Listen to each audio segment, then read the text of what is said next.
అత్యున్నతమాకు ప్రియమైన దేవుని బిడ్డలందరికీ ఈ ఉదయకాల సమయంలో మన ప్రభు అయిన యేసుక్రీస్తు శ్రేష్టమైన నామంలో మీ అందరికి కూడా శుభములు తెలియజేస్తున్నానండి.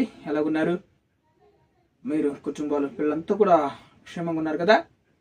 మన ప్రభువుని ఎంటికల సమయం అంతా కూడా మనల్ని కాచి కాపాడి ఈ దినమును మనకు బహుమానంగా కానుక ఇచ్చినాడు కాబట్టి ఆయన పరిశుద్ధ నామానికి మహిమ కలుగును గాక. ఈ ఉదయకాల సమయంలో మనం వాగ్దానం కోసం ఎదురు చూస్తున్నాం కదా. పరిశుద్ధ గ్రంథాలు తెరిచినట్లయితే దానియేలు గ్రంథములో నుంచి 3వ అధ్యాయము 28వ వచనం. దానియేలు గ్రంథము 3వ అధ్యాయము 28వ వచనం. నెబుకద్నెజరు షద్రకు మేషాకు అబేద్నెగోయను వీరి దేవుడు పూజార్హుడు. ఆయన తన దూతను పంపి తన ఆశ్రయించిన దాసులను రక్షించను. వారు తమ దేవునికి కాక మరి ఏ దేవునికి నమస్కరింపుకయు ఏ దేవుని సేవింపుకయు ఉందిరని తమ దేహములను అప్పగించి రాజు యొక్క ఆజ్ఞను వ్యర్థపరచరి.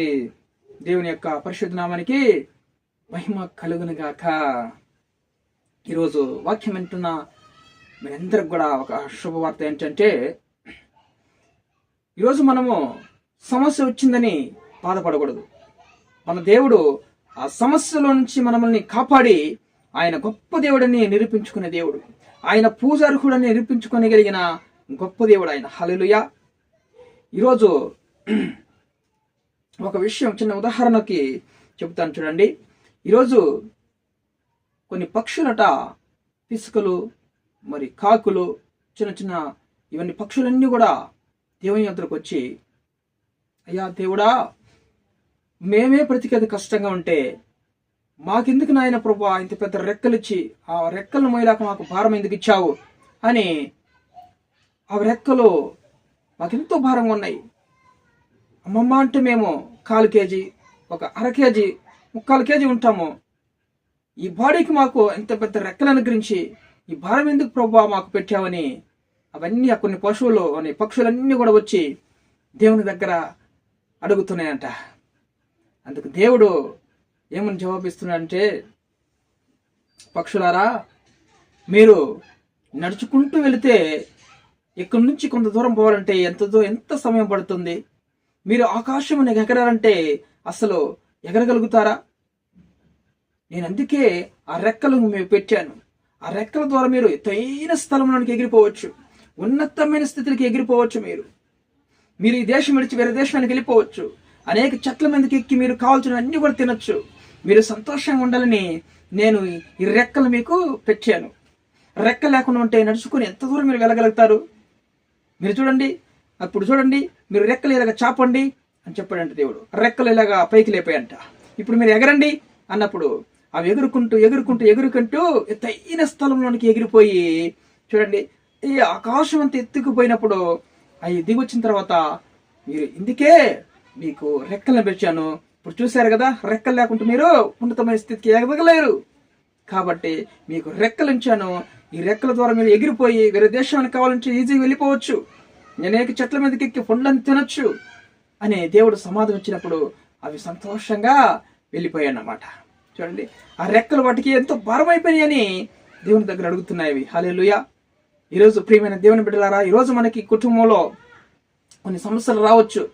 మరి అదే ఇక్కడ చూడండి, దానియేలు గ్రంథం 3:28లో షద్రక్ మేషక్ అబేద్నెగోలలో చూడండి, దేవుని తప్పితే మీరు ఏ దేవునికి మేము నమస్కరించము అని రాజాజ్ఞని తిరస్కరించారు. వాళ్ళకి తిరస్కరించడం ద్వారా వాళ్ళకి కొన్ని శ్రమలు వచ్చాయి. శ్రమలు రావడం ద్వారా వాళ్ళని అగ్నిగుండంలో ఎత్తి పడవేశారు. రాజాజ్ఞ ఇచ్చాడు, 7 అంతలు గల అగ్నిగుండం మంట పెట్టండి అని చెప్పినప్పుడు అది పగ కనకన నిప్పులతో మరి మండుతున్నటువంటి అగ్నిగుండం. అది ఆ అగ్నిగుండంలో కొందరు మనుషులు పట్టుకొని వాళ్ళని విసిరేసినప్పుడు ఆ మనుషులందరూ కూడా శకి కాలిపోయారు. కానీ షద్రక్ మేషక్ అబేద్నెగోలు అగ్నిగుండంలో పడ్డారు. అప్పుడు రాజు అక్కడ చూస్తుండగా, వాళ్ళు ఇంకా ఉన్నారా లేరా కాలిపోయినారని చూస్తుంటుండగా, ఆ ముగ్గురు కాక దేవదూతలు కలిగిన రూపం కలిగినటువంటి ఇంకొక మనిషి నలుగురుగా అతని కళ్ళకవపడము చూస్తున్నాం అన్నమాట. దేవుని నామానికి మహిమ కలుగును గాక. చూడండి, ఆ శ్రమ వచ్చింది. ఆ శ్రమలో దేవుడు వారికి తోడై ఉన్నాడు. రాజు అంటున్నాడు, నిజముగా వాళ్ళని బయటకు తీసుకురండి అన్నప్పుడు వాళ్ళు బయటకు తీసుకురాగా కొంతమంది వాళ్ళని చెక్ చేశారు. వీళ్ళ ఇంటికి కాలినాయా, బట్టలు కాలినాయా అని చూస్తగా వాళ్ళకి ఏది కూడా కాలిపోకుండా ఎలాగైతే అగ్నిగుండంలో పడేస్తారో అలాగే బయటికి రావడం వల్ల చూసి, నిజంగా మీ దేవుడు పూజార్హుడు, నిజంగా మీ దేవుడు తప్పక వేరే దేవుడు ఈ లోకంలో లేడని ప్రజలందరికీ ఆ నెబుకద్నెజరు ప్రకటించగా, వీళ్ళని ఎవరు ఏం చేయకూడదు. ఇంకా వీరు చూడండి, నేను ఒక శాసనము నియమించుచున్నాను ఏదనగా, ఈ విధముగా రక్షించుటకు సమర్థుడకు దేవుడు కాక మరి ఏ దేవుడు లేడు కాగా, ఏ జనములో గాని, రాష్ట్రంలో గాని, ఏ భాష మాట్లాడే వారిలో కానీ చూడండి దూషించును వాడు తుత్తునీలుగా చేయబడును, వాని ఇల్లు ఎప్పుడు పెంట కుప్పగా ఉండునని.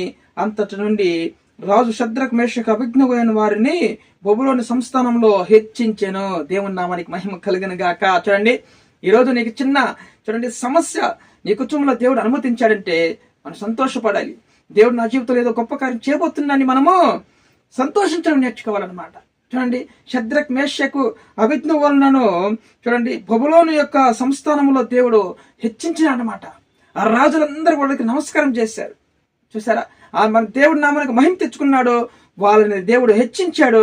ఆ సమస్య రావడం ద్వారా చూడండి దేశమంతటా కూడా వీళ్ళు దేవుని బిడ్డలు, వీళ్ళకి దేవుడు తోడుగా ఉన్నాడని కీర్తి వ్యాపించింది అనమాట. దేవుని నామానికి మహిమ కలిగిన గాక. ఈరోజు ఆ పక్షులు చూడండి చిన్న భారం కలిగినందువలన దేవుని అడిగినప్పుడు దేవుడు వాటికి ఆ పక్షులకు అర్థం చెప్పి వాళ్ళకి సంతోషంగా మరి ఎగిరిపోవడానికి కృప చూపించాడు. దేవుని నామానికి మహిమ కలిగిన గాక. పిల్లలకు పరీక్షలు వస్తాయి. ఎందుకు వస్తాయి? ఆరాంగా చదువుకొని ఇంటికి రావచ్చు కదా, పాస్ అయ్యొచ్చు కదా. మధ్యలో వాళ్ళకి ఎగ్జామ్స్ ఎందుకు వస్తాయంటే వాళ్ళ ఉన్నతమైన స్థితికి ఎదగాలంటే మధ్యలో పరీక్షలు పెడతారు.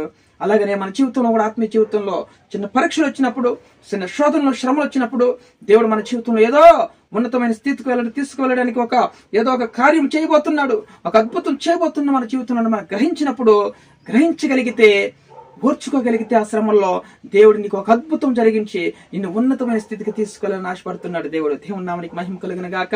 ఈరోజు నాకే ఎందుకు శ్రమలు, నాకే ఎందుకు బాధలని మరి బాధపడుతున్నావా? నాకు గర్భఫలం లేదు, నాకే ఎందుకు అందరికి గర్భఫలం ఉంది, నాకు గర్భఫలం లేదు. ఎందుకు అందరికి ఉద్యోగాలు దొరుకుతున్నాయి, నాకు ఉద్యోగం దొరకడం లేదు. అందరూ బాగున్నారు, నాకెందుకు ఈ సమస్యలు. అందరూ మరి ఆయన ఆరోగ్యకరంగా ఉన్నారు, నాకెందుకు ఈ అనారోగ్య సమస్యలు అని బాధపడుతున్నావా? దేవుడు నిన్ను పరీక్షించి ఉన్నతమైన స్థితిలో నిన్ను తీసుకెళ్ళడానికి ఆయన ముందుకు వస్తున్నాడని నువ్వు గుర్తించుకో. హల్లెలూయా. దేవుడు నీకు ఉన్నతమైన స్థితిలోనికి, నిన్ను ఆశీర్వాదానికి మరి రాబోతుందని నువ్వు గుర్తించుకోవాలి.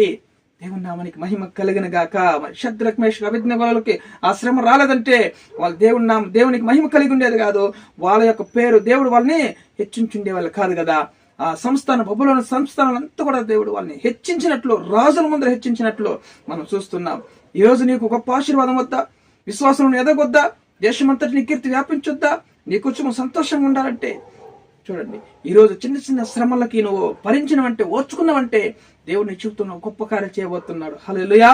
దేవుని నామానికి మహిమ కలుగును గాక. వీడియో చూస్తున్న మీరందరూ కూడా సబ్స్క్రైబ్ చేయండి, లైక్ చేయండి, ఇతరులకు షేర్ చేయండి. ప్రార్థన చేసుకుందాం. మహాపరిశుద్ధుడైన మా తండ్రి, మీ ఘనమైన నామను బట్టి మేము స్తుతిస్తున్నామయ్యా.